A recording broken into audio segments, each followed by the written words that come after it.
अस्सलाम वालेकुम। हमारे चैनल कंप्यूटर स्टडी स्टूडियो को लाइक करें और सब्सक्राइब करें ताकि हर नई वीडियो अपलोड होने पर आपको नोटिफिकेशन मिल सके। बिस्मिल्लाहिर्रहमानिर्रहीम। लेक्चर नंबर है 11। आज हम इसमें स्टार्ट करेंगे प्रैक्टिकल अपना। प्रैक्टिकल स्टार्ट करने के लिए सबसे पहले आपने अपने डेस्कटॉप पे ये टर्बो सी प्लस प्लस का जो आइकन है इस पर आप डबल क्लिक करें। इसकी पहली स्क्रीन आपके पास स्टार्टिंग स्क्रीन अपीयर होगी और उसमें आपने यहाँ पे start turbo C plus plus इस पर आप क्लिक कर दें। अब हमारे पास सी प्लस प्लस का IDE अपीयर होगा। अब इसको हम IDE इसलिए कहते हैं कि इंटीग्रेटेड डेवलपमेंट इन्वायरमेंट। इसके अंदर ही हम अपना प्रोग्राम राइट भी करेंगे, उसको कंपाइल भी करेंगे और फिर रन करके उसको देख भी सकेंगे। जो हमारे पास एरर होंगे वो नीचे यहाँ पे हमारे पास एरर विंडोज के अंदर डिस्प्ले में आएंगे। सबसे पहले हम स्टार्ट करते हैं, दो फाइलें इंक्लूड करते हैं। इंक्लूड, पहली फाइल आपके पास है iostream.h और दूसरी आपके पास है conio.h। अभी देखेंगे यहां पर आपने तमाम के तमाम जो कीवर्ड्स हैं वो स्मॉल लेटर्स को यूज करने हैं। अच्छा, इसके फौरन बाद आपने मेन फंक्शन यहां पे अपना लिखना है, इंटीजर मेन। वाइड कर ले बल्कि इसको, वाइड मीन नथिंग मेन। फौरन बाद आप ब्रैकेट स्थापनी शुरू करेंगे। यहां पे सबसे पहले आप लिखें जी सी आउट। कोई मैसेज हमने स्क्रीन पर डिस्प्ले करना है। मैं अपना नाम लिखता हूं यहां पे, शाहिद महमूद, सेमीकोलन। ये मैं ब्रैकेट कर देता हूं उसकी क्लोज। अभी ये जो है एक प्रोग्राम है, इसमें मैंने सिर्फ एक स्टेटमेंट लिखी है, सी आउट, अपना नाम डिस्प्ले कर रहा हूं। अब मैं इसको कंपाइल करता हूं, तो कंपाइल करने के लिए आप यहां पे कंपाइल को क्लिक कर दें या Alt F9 हमारे पास है। कंपाइल करके आपको बता देगा कोई एरर शेयर तो नहीं इसके अंदर। तो पहले हम Alt F9 को प्रेस कर देते हैं। देखें ये हमारे पास स्क्रीन आ गई, सक्सेसफुल, कोई एरर नहीं है। कहता प्रेस नहीं की, कोई की आप प्रेस कर दे, आपका प्रोग्राम कंपाइल हो गया है। अब आपने क्या करना है, लिंक, ये भी सक्सेसफुल, कोई एरर आपके पास नहीं आ रहा। अब हम इसको करेंगे रन। रन में रन की कमांड, प्रोग्राम आपके पास चला, चल के फौरन बाद आपके दोबारा आप इसी प्रोग्राम में वापस आ जाते हैं। अब हमारे जो प्रोग्राम होता है उसकी आउटपुट को अगर हमने स्क्रीन पे रोकना होगा तो यहां पे हम एक फंक्शन इस्तेमाल करते हैं गेट ch। इसको पढ़ते होते हैं गेट करेक्टर। आप उसको कोई करेक्टर प्रोवाइड करें, फिर वो नेक्स्ट स्टेटमेंट एग्जीक्यूट करे और नेक्स्ट स्टेटमेंट हमारे पास क्या है, क्लोजिंग ब्रैकेट। अब दोबारा मैं इसको चलाता हूं, देखिए पहले आपको दोबारा कंपाइल करना पड़ेगा, लिंक करेंगे और फिर आप उसको रन करेंगे। हम क्या करते हैं, तीनों चीजें इकट्ठी कर देते हैं। कंट्रोल F9 इसकी शॉर्टकट की है, ये आपके पास प्रोग्राम को कंपाइल भी करे, उसको लिंक भी करे और रन भी करेगा। कंट्रोल F9, तीनों काम हो गए। पहली दफा एक आपके पास डाटा लिखा है शाहिद महमूद, फिर मैंने दूसरी दफा प्रोग्राम चलाया, अब ये स्क्रीन पे रुका हुआ है, कर्सर आगे ब्लिंक कर रहा है। ये गेट ch की वजह से कर रहा है। जब तक मैं कीबोर्ड से कोई बटन प्रेस नहीं करूंगा, कोई एक करेक्टर, उस वक्त तक मैं दोबारा प्रोग्राम में वापस नहीं आ सकता। तो आपने याद रखना है कि जब भी आपने अपने प्रोग्राम की स्क्रीन, आउटपुट स्क्रीन को रोकना होगा तो वहां पे आप गेट ch फंक्शन को यूज करते हैं। अब देखिए मैं कोई बटन प्रेस करता हूं तो आप प्रोग्राम में दोबारा वापस आ जाता हूं, फिर दोबारा प्रोग्राम चलाता हूं, कंट्रोल F9। देखिए तीसरी मरतबा मेरा नाम यहां पे आ रहा है। अब जितनी दफा प्रोग्राम चलाता जाऊंगा और नाम आगे से आगे डिस्प्ले होता जाएगा। अब करना यह है कि मैं चाहता हूं जब भी मैं इस प्रोग्राम को रन करूं, सबसे पहले मेरी जो स्क्रीन है वो प्रीवियस जो आउटपुट है वो क्लियर हो जाए। CLR clear screen. जैसे ये प्रोग्राम चलेगा, कंट्रोल आपका एंटर हुआ मेन में और सबसे पहले ये स्टेटमेंट एग्जीक्यूट हुई, क्लियर स्क्रीन, आपकी स्क्रीन क्लियर हो जाएगी। फिर आपका ये जो डेटा टेक्स्ट आपने लिखा हुआ डिस्प्ले होगा। कंट्रोल F9 करके देखें, अब देखिए प्रीवियस कोई आपके पास आउटपुट नहीं आ रही और सिर्फ इसी प्रोग्राम की आ रही है। आगे मैं एक और स्टेटमेंट यहां पे लिखता हूं, सी आउट फैसलाबाद सेमीकोलन। अच्छा, यहां पे मैं सेमीकोलन नहीं लगाता। फिर देखें, कंट्रोल F9 करता हूं, एरर आ गया है। एरर की वजह क्या है? कोई की प्रेस कर दीजिए। ये देखें, ये आपके पास मैसेज आया एरर विंडो में।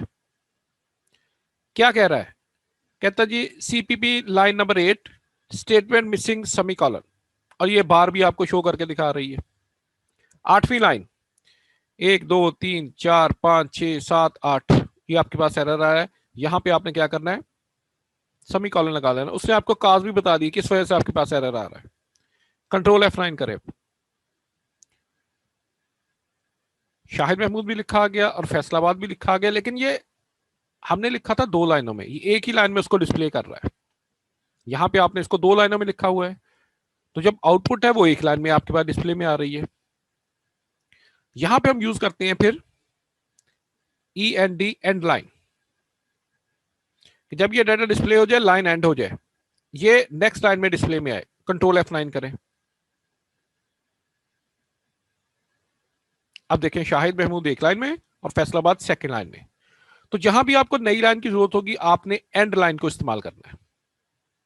अगर आप एंड लाइन इस्तेमाल नहीं करना चाहते, हमारे पास एस्केप सीक्वेंस होता है \n, आप इसको इस्तेमाल करें। कंट्रोल F9 करें। देखिए इसका भी रिजल्ट सेम है आपके पास है कि डाटा को नेक्स्ट लाइन में डिस्प्ले करें। आप ये \n पहली लाइन के आखिर पे लिख सकते हैं या दूसरी लाइन के शुरू में आप लिख सकते हैं \n। कंट्रोल F9 कर लें। अगर आपने किसी लिखे हुए टेक्स्ट के दरमियान में इसको यूज कर लिया \n, अब इसका इफेक्ट देखिए क्या होगा।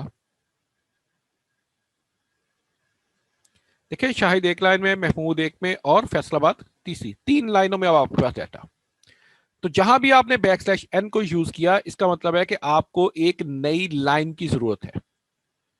एंड लाइन इस्तेमाल कर लें या \n। तो \n इस्तेमाल करेंगे तो आप डबल कोट्स के अंदर लिखेंगे, और अगर आप एंड लाइन को इस्तेमाल करना चाहते हैं तो डबल कोट्स के बगैर आपने लिखना है। चलिए ये तो हमारे पास हो गया। हम किसी भी तरह का डाटा जो होता है, टेक्स्ट होता है, एक या एक से ज्यादा लाइन में उसको डिस्प्ले कर सकते हैं। अब यहां पे मैं कहता हूं एक वेरिएबल को डिक्लेयर करता हूं इंटीजर a। अभी देखेंगे जो इंटीजर a मैंने डिफाइन किया है, सिर्फ मैंने कंपाइलर को बताया है कि मैंने एक वेरिएबल डिक्लेयर करना है और उसकी डाटा टाइप है इंटीजर। मेमोरी में 2 बाइट स्पेस इसके लिए एलोकेट हो जाएगी। वैल्यू भी इसके अंदर मैंने कोई स्टोर नहीं की। अब ये जो सी आउट हमारे पास है, ये आपके पास वैल्यूज को डिस्प्ले करता है। देखिए मैं यहां पे एक मीनिंगफुल सा मैसेज लिख देता हूं, वैल्यू ऑफ ए वेरिएबल। ए का जो वेरिएबल है उसकी वैल्यू डिस्प्ले करे। कमांड में कंटिन्यू करता हूं और वेरिएबल का नाम ए लिख देता हूं। ए में मैंने डाटा भी कोई नहीं स्टोर किया। कंट्रोल F9 करें। देखिए यहां पे एक वैल्यू डिस्प्ले में आ रही है 7638। हमने तो सिर्फ वेरिएबल डिक्लेयर किया, वैल्यू तो उसको कोई साइन नहीं की। तो ये जो गार्बेज वैल्यू थी, ये ऑटोमेटिक आपके इस वेरिएबल को असाइन हो गई है, ए को। तो इस प्रॉब्लम से बचने के लिए हम क्या करते हैं कि जब भी आप कोई वेरिएबल डिक्लेयर करें, आप साथ उसको 0 के साथ इनिशियलाइज कर दें, 0 वैल्यू उसमें स्टोर कर दें, ताकि वो जो गार्बेज वैल्यू थी वो खत्म हो जाए। कंट्रोल F9 करें। अब देखें वहां पे 0 डिस्प्ले हो रहा है। मैं इस लाइन को फिलहाल कमेंट्स कर देता हूं। ये लीजिए कंट्रोल F9। तो एक लाइन आपके पास यहां पे डिस्प्ले में आ रही है वैल्यूज की। इसी तरह से मैं एक और वेरिएबल डिक्लेयर करता हूं, फ्लोट बी। अब मैं बी की वैल्यू को डिस्प्ले करता हूं, सी आउट बैकस्लैश n, नई line, value of b variable और डबल कोट्स क्लोज, यहां पे आप b दे दें। इसको करें कंट्रोल F9। अब देखिए b की जगह पे क्या वैल्यू डिस्प्ले में आ रही है, 3.365919 ई रेज टू पावर -42, पता नहीं कौन सी वैल्यू रैम से उठाई और आपको उसने डिस्प्ले करके दे दी। अब अगर मैं डायरेक्ट इस b को कहीं कैलकुलेशन में यूज कर लूं तो मेरे पास तो अनएक्सपेक्टेड रिजल्ट आएगा। तो इसलिए इस तरह की जो प्रॉब्लम होती है उनको सॉल्व करने के लिए हम क्या करते होते हैं कि जब भी वेरिएबल डिक्लेयर करते हैं साथ ही मैं उसको वैल्यू साइन कर देता हूं 0.00, कंट्रोल F9। अब देखिए यहां पे आपके पास b की वैल्यू भी 0 डिस्प्ले में आ रही है। तो सी आउट करने का मकसद ये है कि हम कोई भी टेक्स्ट डिस्प्ले कर सकते हैं, कोई भी वेरिएबल है उसको यहां पे हम डिस्प्ले कर सकते हैं। अब जरूरी नहीं कि ये एक लाइन में एक वेरिएबल का डाटा ही डिस्प्ले में आ रहा है। आप इसको कर लें यहां पे कि मुझे b का डाटा भी डिस्प्ले करके दिखाए, वो b का डाटा भी आपको डिस्प्ले कर देगा एक ही लाइन में। अगली लाइन में फिर b को डिस्प्ले आपने कर दिया। तो जो वेरिएबल डिक्लेयर कर लिया आप उसकी वैल्यू को जितनी दफा मर्जी चाहे यहां पे डिस्प्ले कर सकते हैं। ऊपर देखें 00 आपके पास आ रहा है, एक आपके पास a की वैल्यू और एक b की वैल्यू, इनके दरमियान थोड़ी सी स्पेस देना चाहते हैं तो क्या करेंगे, यहां पे आप करें, कितनी स्पेस आपने देनी है वो दे दें, फिर कमांड कंटिन्यू कर लें। पहले a की वैल्यू डिस्प्ले होगी, फिर इतनी स्पेस आ जाएगी, फिर b की वैल्यू, कंट्रोल F9 से देखें।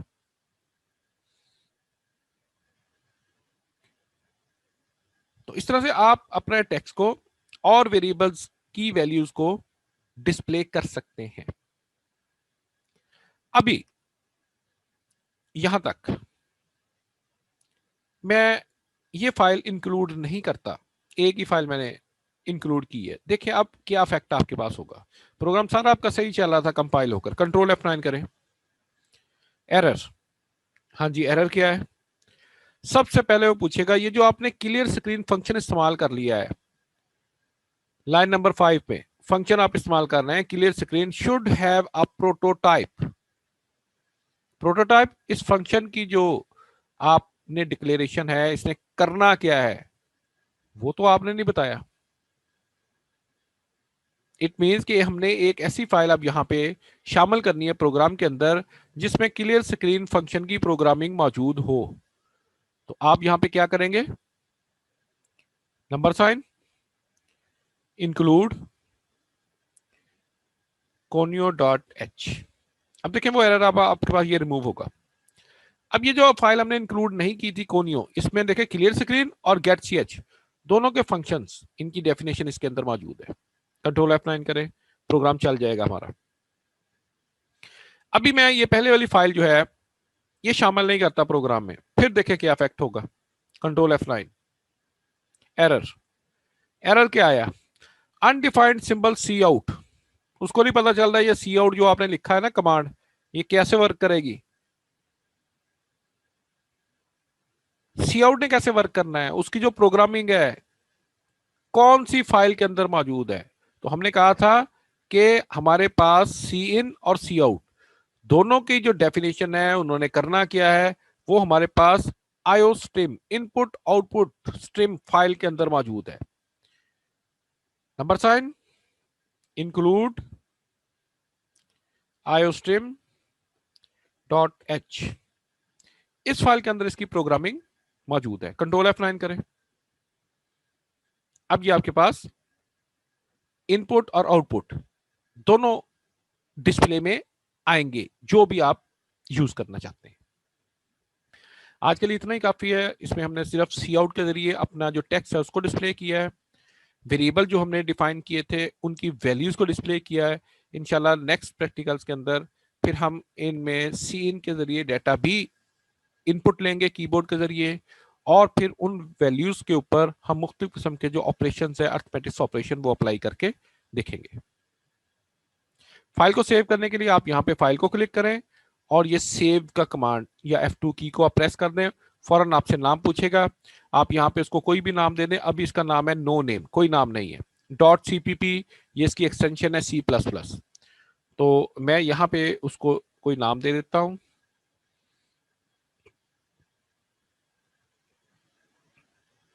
चलें जी,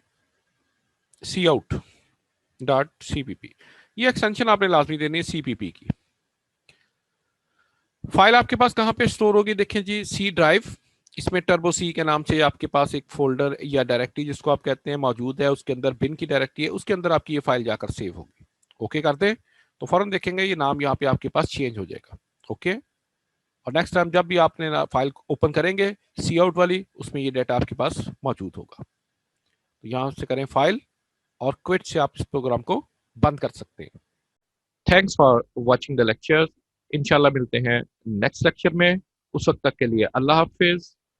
हमारे चैनल कंप्यूटर स्टडी स्टूडियोज को लाइक करें, सब्सक्राइब करें और बेल आइकन पे क्लिक कर दें ताकि हर नई अपलोड होने वाली वीडियोस का नोटिफिकेशन आपको मिलता रहे।